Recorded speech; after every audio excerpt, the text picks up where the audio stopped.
What is up, everybody? It is your boy, Rapping Millions, back here once more again just for y'all. I want to talk about Medal of Honor and why it failed and why it should be making a comeback. Further ado, let's get down to business. Now, I want to talk about this particular subject because it's just been bubbling in my mind, y'all. It's just been on my mind all the time, dude. I'm telling you.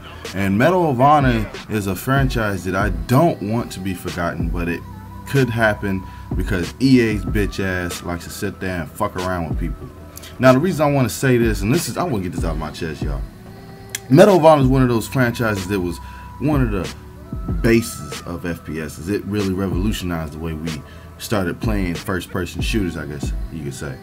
And yes, it was pretty much it's pretty much the godfather of Call of Duty and Battlefield because it was released before those two games, and not to mention it was more innovative at the time being. It was more realistic, and it was supposed to be one of those games where it was pretty much supposed to be one of those games that revolutionized the way we played multiplayer as well as single player. Now, I can remember the first time I played Medal of Honor, which was years ago, and it was fun. It was fun. I was a little kid. I remember.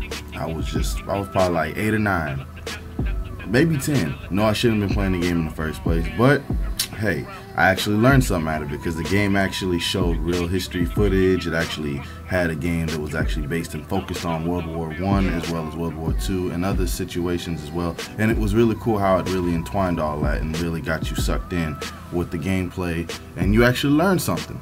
But here's the thing I really want to talk about the most about it. Why it really fell. The whole series just fell. Well, after, years later, after Medal of Honor Airborne, the original developers of it said, you know what, we're done. So these newer developers that were working on it decided to say, hey, let's reboot the series and let's reboot Medal of Honor and call it Medal of Honor. And it was going to be more modernized, as you can see this one is. This is Warfighter, the second one. And Medal of Honor 2010, it did fairly well.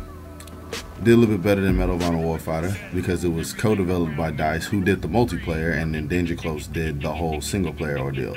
But that's the thing that kind of messed up with that game.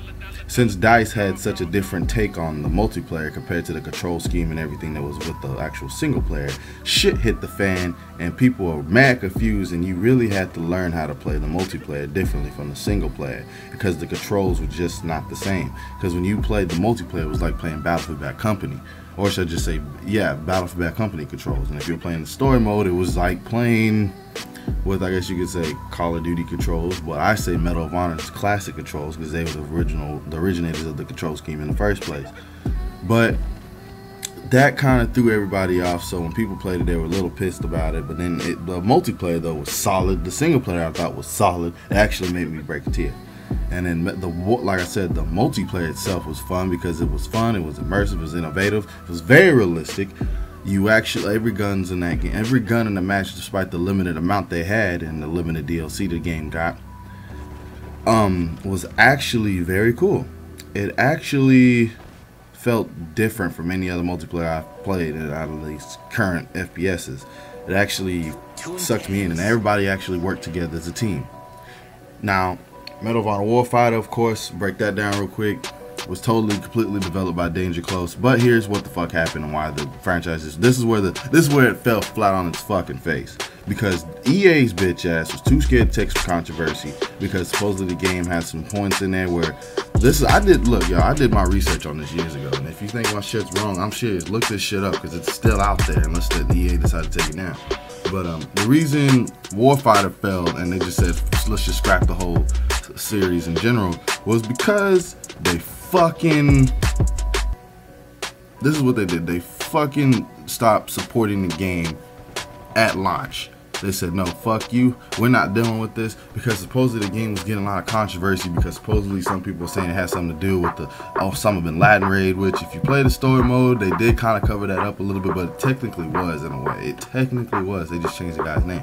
But and then also some of the people that gave off this information when they went to go interview these people for this game, they straight up did not, and I repeat, did not at all get consent from the commanding officer to disclose that information that was given out to the people who helped develop this game. and it was crazy.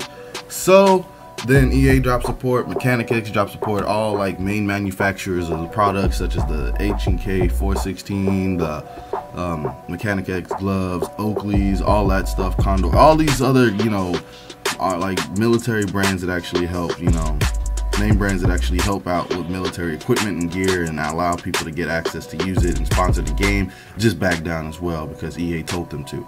So, because EA was too much of a bitch to take some controversy.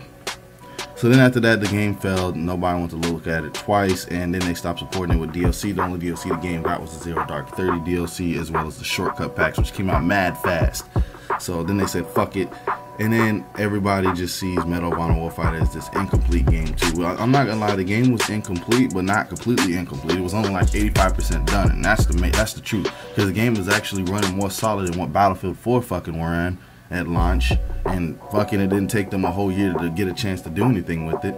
And I really wish that they did get a chance to work with the game a little more. And the reason I say that is because if EA could sit there and let Visual Games get more time to work on Battlefield Hardline, they should have gave more time to Danger Close, because Danger Close deserved the right to actually fucking work with the game, because it was their baby. They actually did things more right with the Frostbite engine than fucking DICE did, because of course DICE, that's their engine, they built that shit, but they don't know how to fucking use it, and they damn sure don't know how to operate it correctly, because they keep saying we're gonna get all this Levolution, we're gonna get all this other shit. I can't tell you how much bullshit that was in Battlefield 4. Now yes, Siege of Shanghai, that's a big deal, big ass skyscraper falling, that was cool, but I really just wanted more destruction. Now I'm not gonna say it didn't have that much destruction. It actually had more destruction than what Battlefield 3 had, because that was supposed to be the one that had more destruction in the first place. But enough of that. But another thing I just want to throw in real quick before I end this video is Visual Games. If Visual Games is successful at Hardline, I just want to know honestly, do y'all think they should work on it? Do y'all think that, you know, maybe EA should give them a chance to reboot the Medal of Honor series? Cause I know it's just kind of ranting here, but I feel like they should, because if Battlefield Hardline goes extremely well, because it seems doing fine right now, but I want to see after all these other patches and all these other DLC content come out at the end of this year, or when it becomes a year later after the game's already been released. So, but until then, see you guys later. Your boy Rep out. Peace, one love, deuces. Leave a comment, hit that like button, and share, please. Peace, y'all.